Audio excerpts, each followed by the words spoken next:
Welcome to mystic math stack. Dear students, आज हम देखेंगे कि मल्टीप्लिकेशन ऑफ फ्रैक्शन क्या होती है। तो आज का हमारा जो टॉपिक है वो है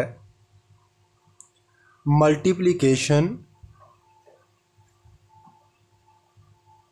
मल्टीप्लिकेशन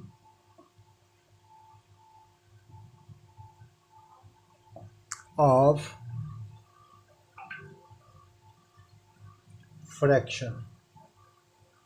डियर स्टूडेंट्स, आज का हमारा जो टॉपिक है वो है मल्टीप्लिकेशन ऑफ फ्रैक्शन।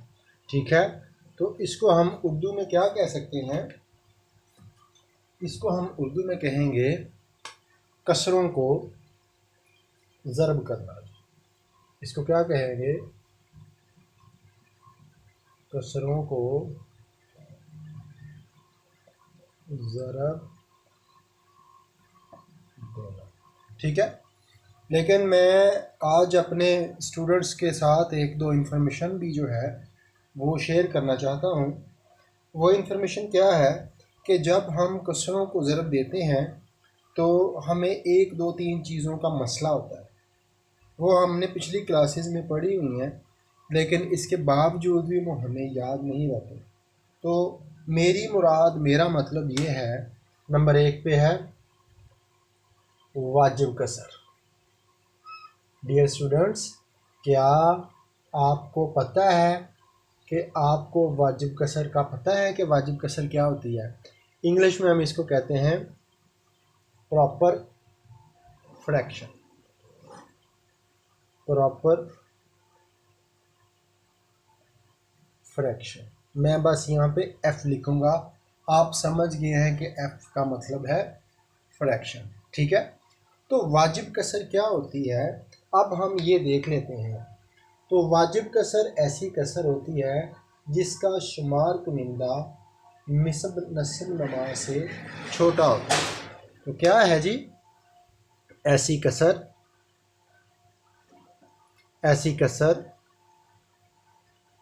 जिसका शुमार कुनिंदा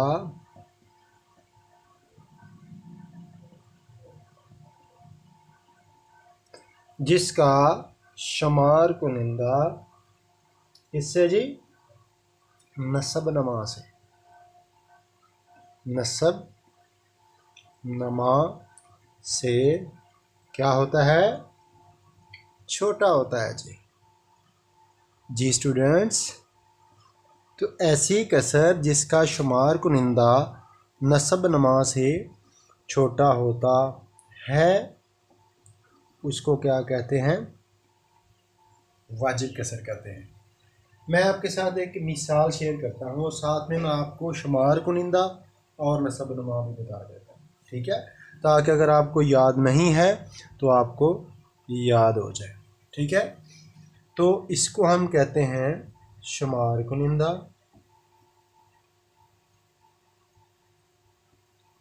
इसको हम क्या कहते हैं? शुमार कुनिंदा। और इसको हम कहते हैं नसब नुमा, जिसके साथ उसकी निस्बत बन रही होती है। तो डियर स्टूडेंट, समझ गए आप? अब मल्टीप्लिकेशन ऑफ फ्रैक्शन से पहले हमें इन चीज़ों का लाजमी पता होना चाहिए। ठीक है, अगर आप इन चीज़ों से वाकिफ़ नहीं होंगे तो आपको मसला आ जाएगा कहीं ना कहीं पे। आपको क्या आएगा? मसला आ जाएगा कहीं ना कहीं पे। ठीक है, तो आपने क्या करना है, ये चीज़ें ज़रूर आपने जहन नशीन करनी है। अब दूसरी क्या है जी? गैर वाजिब।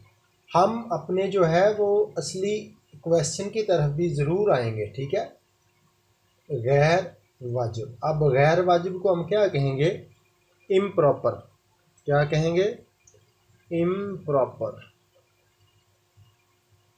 इम्प्रॉपर मैं सिर्फ यहाँ पे एफ लिखूँगा ताकि आपको पता हो कि एफ से क्या बनता है।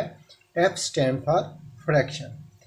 अब देखेंगे कि अब कैसी कसर होती है। तो ये जी कैसी कसर होती है? ऐसी कसर जिसका शुमार कुनिंदा नसब नमा से बड़ा हो या बराबर हो। ऐसी कसर ऐसी कसर जिसका शुमार कुनिंदा क्या हो जी, शुमार कुनिंदा नस्ब नमा से क्या हो, बड़ा हो, नस्ब नमा से बड़ा हो या बड़ा या बराबर हो, तो उसको हम क्या कहते हैं, गैर वाजिब कसर कहते हैं। ठीक है, तो अब मैं गैर वाजिब की आपको एक मिसाल भी देता हूँ। ठीक है, जैसे हमने पहले कहा कि बड़ा हो, तो हम पहले मिसाल देख लेते हैं 5/4। अब इस मिसाल में अगर आप गौर करें तो ये आपका शुमार कुनिंदा है, ठीक है, और ये आपका नस्ब नमा है। हमने तारीफ में पढ़ा है जिसका शुमार कुनिंदा नस्ब नमा से बड़ा हो, यानी 5/4 से बड़ा है, इसका मतलब ये गैर वाजिब है। और दूसरा हमने क्या बोला है, या बराबर हो। तो अगर हम यहाँ पे 3/3 लिखते हैं तो आप जानते हैं कि 3/3 का क्या मतलब है, ये बराबर है, यानी उसका शुमार कुनिंदा मखरज के या नस्ब नमा के बराबर है। अब जो तीसरी चीज़ है वो है आपकी यहाँ पर मखलूत कसर। यहाँ पे बड़ा बच्चे बहुत मार खाते हैं यहाँ से। मखलूत कसर क्या होती है, तो मखलूत कसर को भी आप इंग्लिश में क्या कहते हैं, ये आप इसको ऐसे फ़र्ज़ कर लें कि जो प्रॉपर और इम्प्रॉपर होती है ना, उन दोनों को अगर मिक्स करेंगे ना तो ये क्या बन जाएगी, मखलूत कसर बनेगी। ठीक है जी, तो ऐसी कसर जो मुकम्मल अदद और वाजिब कसर दोनों पर मुश्तमिल है। ठीक है जी, कैसी जी, ये समझ लें कि इन दोनों का मिक्सचर होती है। ऐसी कसर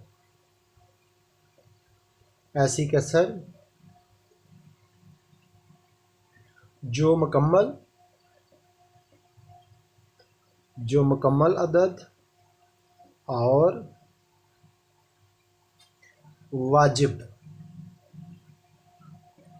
वाजिब कसर दोनों पर मुश्तमिल हो, उसको क्या कहते हैं जी, मखलूत कसर। तो मखलूत कसर की जो मिसाल है वो ये है, 4 सही 3/5। यानी सबसे पहले हमने देखना है प्रॉपर में क्या शर्त थी, शुमार कुनिंदा छोटा था नस्ब नमा से, शुमार कुनिंदा छोटा था नस्ब नमा से, और ये जो है मखलूत कसर। और वैसे भी मखलूत कसर को तुकियालोजी में अगर मैं कहूँ, फ़र्ज़ करें ये देखें 3/5, तो आप अगर इस एरो को ऐसे कर लें और इस एरो को ऐसे कर लें, ठीक है, और ये एरो ऐसे आ गया जी आपका, तो ये आपको एक ऐसी शक्ल बन जाएगी। ठीक है, ये क्या बनेगी जी, ऐसी शक्ल बनेगी। अगर मैं ये वाली जो शक्ल है इसको मैं ऐसे पकड़ के ऐसे कर दूं तो ये क्या है जी, मखलूत कसर है। फिर देखें ज़रा, ये देखें, ये ऐसी शक्ल है ना, ये ऐसी शक्ल है ना। अगर इसको मैं यहाँ से पकड़ूँ, क्लोज करके देख लें, अगर इसको मैं यहाँ से पकड़ के इसको सीधा करके ऐसे रखूँ तो ये क्या बन गया जी, मखलूत कसर। ठीक है, तो ये जस्ट मेरा एक तरीका था आपको समझाने का। मुझे उम्मीद है कि आपको जो है वो समझ लग चुकी होगी जी। अब हम चलेंगे अपने सवाल के असली क्वेश्चन की तरफ, कि वो हमारा जो असली क्वेश्चन था वो क्या था जी। हमारा असली क्वेश्चन है मल्टीप्लिकेशन ऑफ फ्रैक्शन। हमने कसर को किस तरह से आपस में ज़रब देनी है, तो ये देख लेते हैं जी। तो फर्ज करें कि आपके पास एक फ्रैक्शन है, कौन सी जी? आपके पास 1/2 है और ज़रब 1/2 है। अब ये केस नंबर 1 है। केस नंबर 1 क्या है कि आपका शुमार कुनिंदा जो है वो भी बराबर है और आपका नस्ब नमा मखरज भी बराबर है। तो इसको आप सीधा सीधा क्या करेंगे, 1 को 1 से ज़रब दे देंगे, यानी इसको आप मल्टीप्लाई कर देंगे इससे। ठीक है, तो जब आप इससे इसको मल्टीप्लाई करेंगे तो ये 1 ही आ जाएगा। फिर उसके बाद आप इसको इससे मल्टीप्लाई करेंगे तो ये 2 2 4 आ गया। तो ये आपका जवाब है। अब यहाँ पे आपका फ़र्ज़ करें केस क्या है कि शुमार कुनिंदा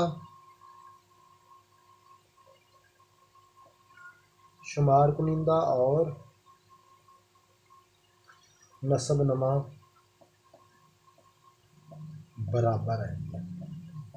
दी हमने ज़रब है, लेकिन केस क्या है डियर स्टूडेंट्स, दी हमने ज़रब ही है, मल्टीप्लाई किया इसको इसके साथ, इसको इसके साथ, लेकिन केस क्या है कि इसका एक इसके एक के बराबर, ये मखरज मखरज के बराबर है।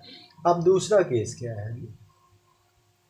दूसरा केस क्या है कि अगर आपके जो हैं वो जो शुमार कुनिंदा है वो मखरज के बराबर नहीं है। सपोज़ हम क्या करते हैं, यहाँ पे हम कर लेते हैं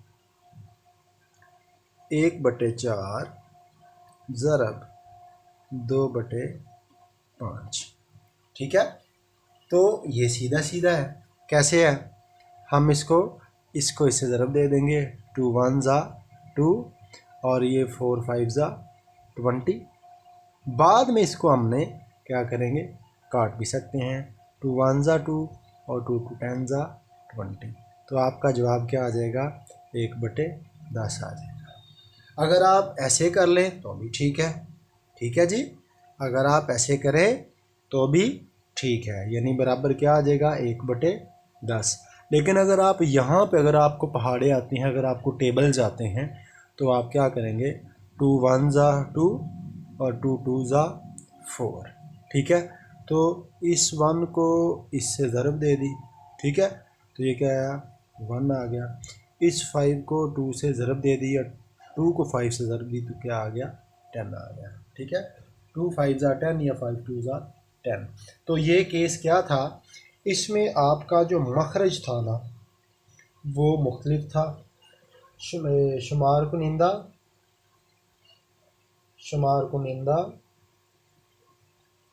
और नस्ब नमा या फिर क्या था, मखरज बराबर नहीं थे।